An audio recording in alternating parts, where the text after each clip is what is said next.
Chodavaram sugar ఫ్యాక్టరీని వెంటనే ప్రారంభించి రైతులు కార్మికుల బకాయిలను తక్షణమే చెల్లించాలని డిమాండ్ చేస్తూ వైఎస్ఆర్సీపీ ఆధ్వర్యంలో రౌండ్ టేబుల్ సమావేశం నిర్వహించారు. ఈ సమావేశానికి వైఎస్ఆర్సీపీ నాయకులతో పాటు బీజేపీ, జనసేన, వామపక్ష పార్టీల నేతలు, కార్మిక, రైతు సంఘాల నాయకులు హాజరయ్యారు. గతేడాది నుంచి షుగర్ ఫ్యాక్టరీ రైతులకు పెండింగ్లో ఉన్న బకాయిలను పండుగలోపు చెల్లించాలని డిమాండ్ చేశారు. లేదంటే రైతులు, ఉద్యోగుల పక్షాన పెద్ద ఎత్తున పోరాటం చేస్తామని హెచ్చరించారు. ఫ్యాక్టరీని ఎప్పుడు తెరిపిస్తారని రైతులు అడుగుతుంటే సమాధానం చెప్పలేక సిగ్గుపడుతున్నామని జనసేన నేతలు ఆవేదన వ్యక్తం చేశారు.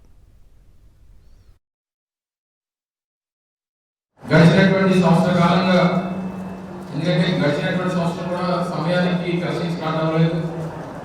పండుగ వెళ్ళిపోయిన తర్వాత జనవరి 18 అనుకుంటా, జనవరి 20వ తారీఖునే క్రషింగ్ మొదలైంది.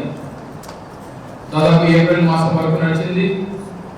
అప్పటి నుంచి కూడా పేమెంట్ కోసం ఇక్కడ రైతులు, జీతాల కోసం కార్మికులు ఏ రకంగా రోడ్లు పడతారో మనందరూ కూడా చూస్తాం. ఇప్పటికైనా ప్రభుత్వం రేపు పండుగ వస్తుంది, మరో 10 రోజుల్లో పండుగ ఉంది. ఈ సమావేశంలో ప్రధానమైనటువంటి డిమాండ్ నా ఉద్దేశంలో మీరందరూ ఏకీభవిస్తే పండుగలోపు బకాయి చెల్లించాలనేటువంటిది ఈ సమావేశం ద్వారా ముఖ్య ఉద్దేశం.